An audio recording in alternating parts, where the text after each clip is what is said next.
Turasoma muri Luka ibice 22 murongo 31 na 30 kugeza kuri 34. Uba ndetse yafasha agasoma Luka 22 n'umurongo wa 31 kugeza kuri 34. Bibiri ndavuze ngo kandi umwami Yesu aravuga ati Simoni Simoni dore Satani yasabye kugira ngo abagosore nk'amasaka ariko weho ndakwingingiye ngo kwizera kwawe kudacogora nawe numara guhinduka ukomeze bagenzi bawe. Aramubwira ati mwami niteguye kujyana nawe mu nzu y'imbohe ndetse no mu rupfu. Aramubwira ati Petero ndakubwira yuko uyu munsi inkoko itaza kubika utaranyihakana gatatu kuko tanzi. Amen. Imana igumugisha. Umutwe w'ijambo no gusengera kwizera kwawe. Yesu ashimwe. Amen. Fataho hantu kuko umutwe w'ijambo ari gusengera kwizera kwawe. Tuvuye gusoma aya magambo ni Yesu wayavuze arimo bwira abigishwa biwe. Yarabitegereje abona yuko imbere namara gutandukanywa nabo abona yuko Satani azabasaba kugira ngo bagosore. Yesu ashimwe. Ashaka kugira ngo bagerageze arebe uburyo yabagusha mu buryo bw'umwuka. Ariko Yesu amaze kubibona abwira Petero. Bwana Yesu asifiwe. Aramubwira ngo Simoni dore Satani yabasabye kugira ngo abagosore nk'amasaka ariko weho nakwingingiye. Bwana Yesu asifiwe. Aramubwira ngo ariko weweho nagusengeye. Impamvu yatumye ngusengera ni ukugira ngo kwizera kwawe gukomere. Bwana Yesu asifiwe. Kugira ngo numara guhinduka ngo uzahindura abandi. Kwizera kuzaguhindura. Ufite kwizera kuzakumuhindura. Yesu ashimwe. Iki ni ikintu abakristo benshi batazabamenya cyangwa batazabibuka gusengera mu byifuzo tugira byinshi cyane cyangwa bikeya.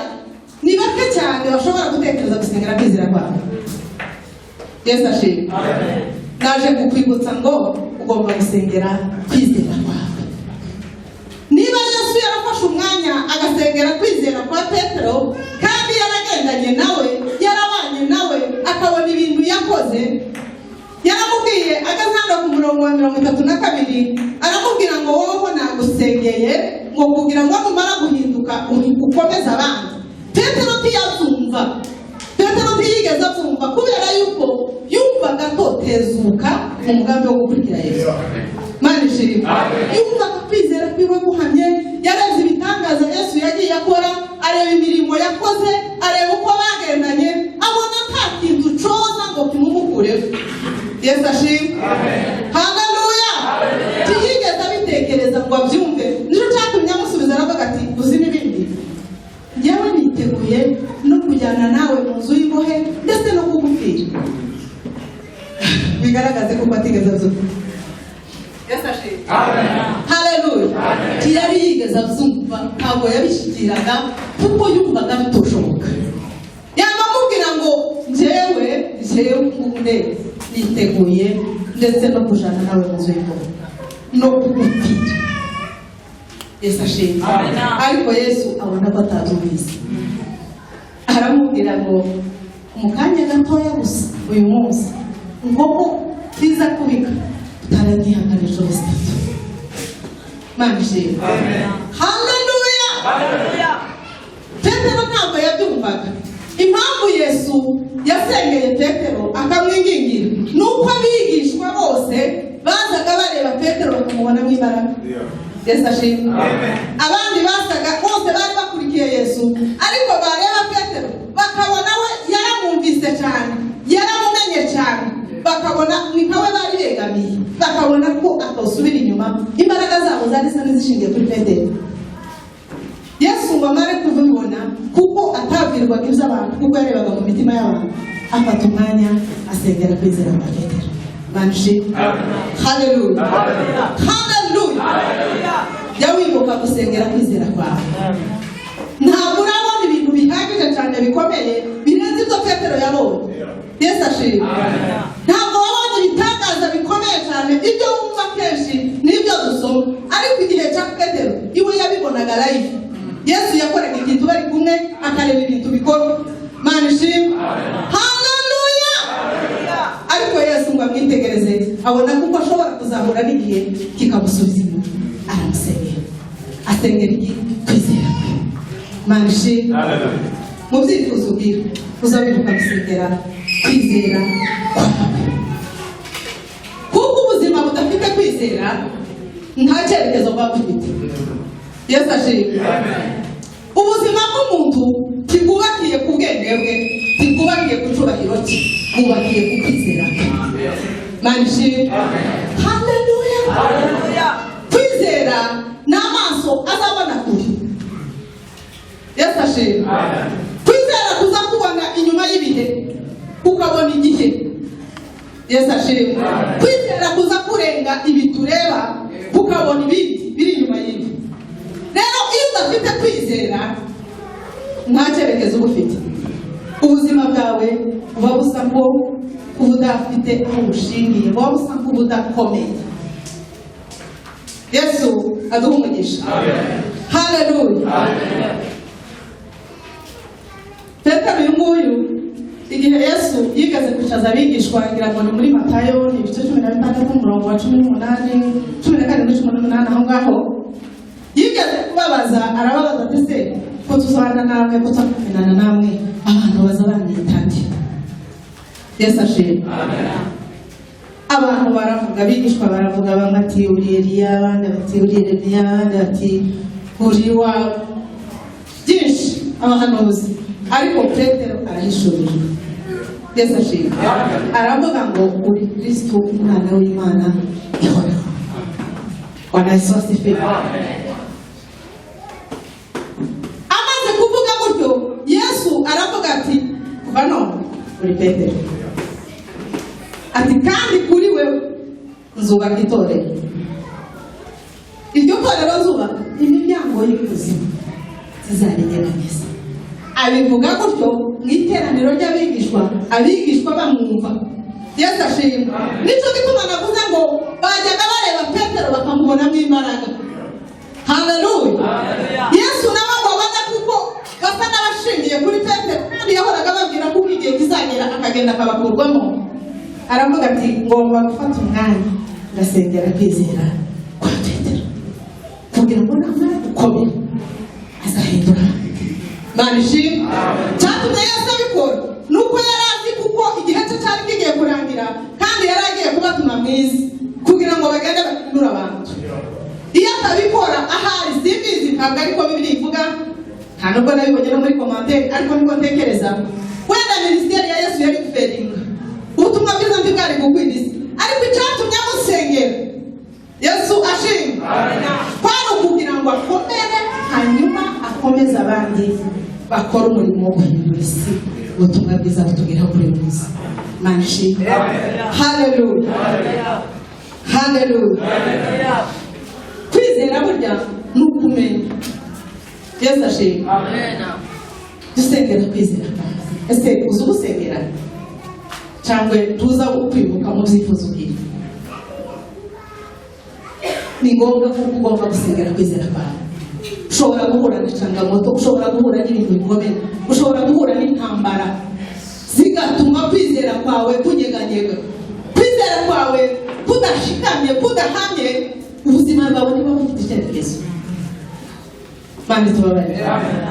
Tugomba kuza dusengera kwizera kwacu, kuko aho turimo tujya ntituhazi.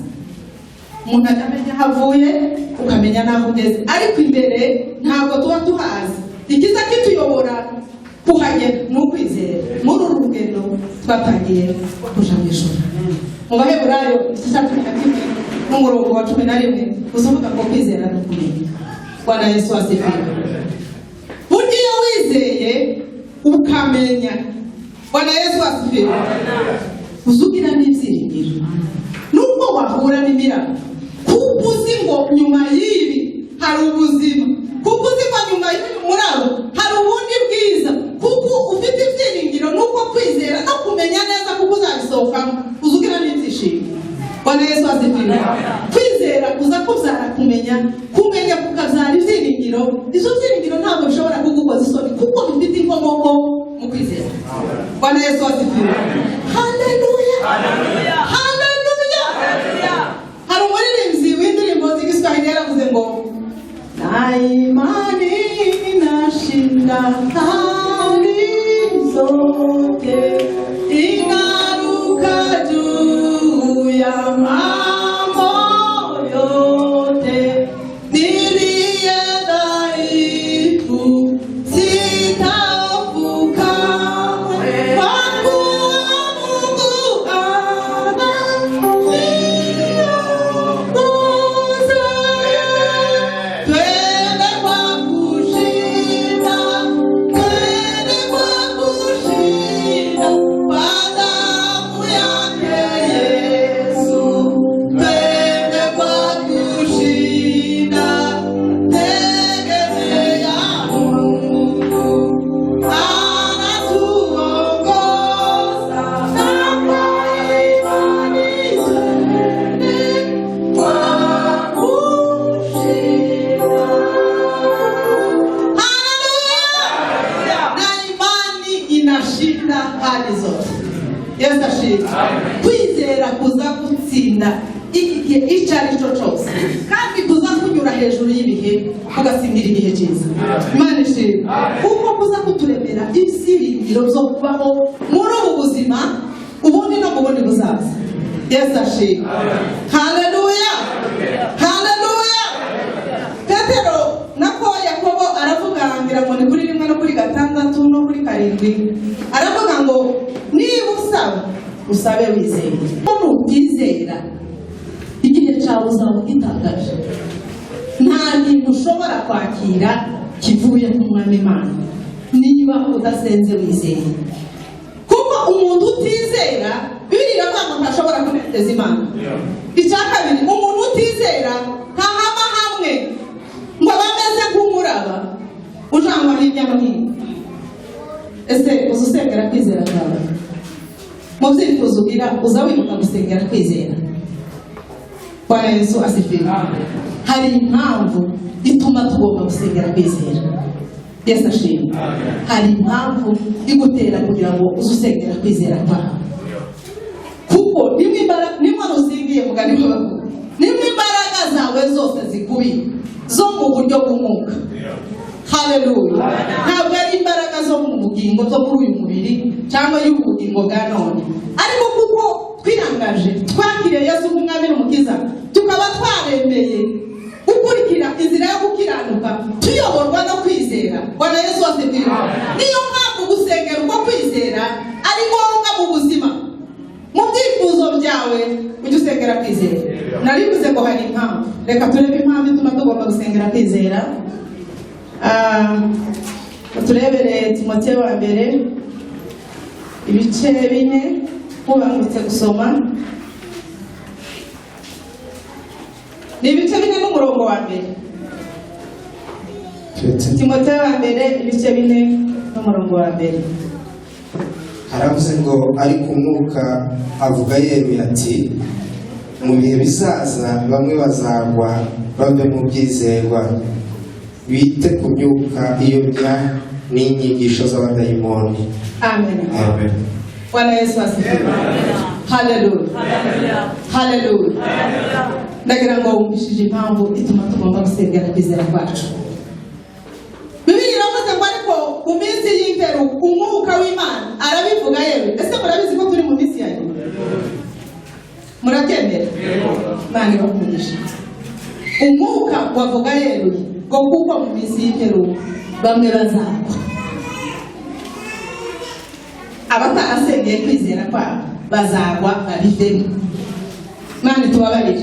Abo ni bande? Ni abakirisitu basenze Imana, biyirije, babyinnye igisirimba, bacurangiye Imana, baririmbye indirimbo zizamura icyubahiro cy'Imana, ariko kuko batasengeye kwizera kwabo. Bwana Yesu asifiwe. Umwuka w'Imana niwe uri mubaburira. Arimo aravuga ngo bamwe bazagwa, bazabivamo, bazazibagirwa, bazabireka. Imana itubabarire. Haleluya. Bazabivamo. Bamwe bazabivamo. Abakabiri nabo Imana itubabarire. Nabo bazakurikira uyobe, imyuka mibi y'ubuyobe, bakurikira abahanuzi. Ari umuntu umwe wigeze kumbaza nanjye ngo se mama pastor, kuko muzamuguma kuvuga kubera iki muri iki gihe cya none ngo hatari abahanuzi, mu bariya babagaho mu gihe cya kera k'ibi bitabo byose z'abahanuzi dusoma. Mu kubera iki muri iki gihe abahanuzi ba none bo batandika ibitabo ngo tubivuge. Ndamubwira ngo abahanuzi bose bahanuraga kuri Kristo. Yesu ashimwe. Kandi Kristo yaraje asohoza bwa buhanuzi bwose. Haleluya. Nta kindi bashobora guhanura kuko byose Kristo yaraje bwa buhanuzi bwose bwarasohoye. Imana ishimwe. Icyo dusabwa ni ugukurikira, gukiranuka no gukomeza kwizera kwacu. Imana ishimwe. Haleluya. Haleluya. Bamwe bazabivamo, abandi bazakurikira imyuka iyobya n'inyigisho z'abadayimoni, inyigisho zihwanye n'irari ryabo, bumve yuko aribyo bagomba kujamo, bumve yuko aribyo bagomba gukurikira, bibagirwe. Kubera iki? Bwana Yesu asifiwe. Kuko batigeze basengera kwizera kwabo. Niba Yesu umwana w'Imana yarafashe umwanya agasengera kwizera kwa Petero, kuki wowe utasengera kwizera kwawe? Yesu ashimwe. Iyo dusoma muri Petero, tugasoma muri Yohana, tugasoma muri igihe cy'aba Petero, ntabwo basomaga muri ba Petero, ntabwo basomaga muri ba Yohana, ntabwo basomaga muri ba Yuda. Bose bari aho, barahagurukaga bakavuga, abantu bakabyumva. Zandikiwe kugira ngo bidufashe. Bwana Yesu asifiwe. Haleluya. Sengera kwizera kwawe. Ibindi byifuzo byose uwo bishize ku ruhande, usengera kwizera kwawe. Nusengera kwizera kwawe, nubwo waca mu muriro, nubwo waca mu mazi, nubwo waca mu bibazo bimeze, uzuvuga ngo nibi nabyo nakanya gatoya bigatambuka. Kubera iki? Kuko muri wowe uzuyemo imbaraga zo kwizera. Nanishimwe. Kuko kwizera ni imbaraga zigushigikira, zigukomeza, zikuyobora, zigutinyura, zituma utabasha kugira ubwoba muri circumstances zose z'ubuzima ushobora kunyuramo. Yesu ashimwe. Haleluya. Haleluya. Paulo yageze i Galatiya, ngira ngo ni ku bice 2, sinibutse. Niba ni ibice 2, niba ni ibice 3, sinibutse neza. Kuko yari yarababwirije ubutumwa, berekwa Yesu Kristo kubambwa ku musaraba, baramwizera, bakora imirimo. Yesu ashimwe. Ariko ngo agarutse asanga babivuye. Si igitangaza ko nawe wabivamo, si igitangaza kuko wava hano wajya ahandi ukabivamo, si igitangaza kuko wakwibagirwa imirimo ikomeye Yesu yakoze kandi warayihamirizaga abantu. Petero ngo agari Galatiya, nako Paulo arababwira ngo yemwe mwaba Galatiya mwe, ngo ninde wabarozi. Yesu ashimwe. Arababwira ngo ninde wabarozi. Arababwira ngo se ya mibabaro mwayibabarijwe ubusa, mwebwe mweretswe Yesu Kristo kubambwe ku musaraba. Ese ntacyo zababwiye muvuye mu butumwa bwiza bwa Kristo mugiye mu kindi kintu? Yesu ashimwe. Haleluya. Si igitangaza ko twabivamo, ariko nidusengera kwizera kwacu tuzabibona. Yesu ashimwe. Tuzana imbaraga zidushigikira kugira ngo tubirebe. Paulo yongeye kubwira Abatesalonike, ndagira ngo ni kuri 2 no kuri 3 ayaho, arababwira ngo ntihakagira umuntu ubashuka. Yesu ashimwe. Ntihakagira umuntu ubashuka. Ukomeje azavuga ngo kuko kurya munsi ngo ntabwo uzaza kurya kwimura Imana kutarabanje kuza. Imana ishimwe. Ntihakagira umuntu ubashuka mu buryo bwose bubaho. Ariko abazashukika ni abatarasengeye kwizera kwabo. Yesu ashimwe. Abazashukika ni abatarasengeye kwizera kwabo. Tukiri mu kadomo,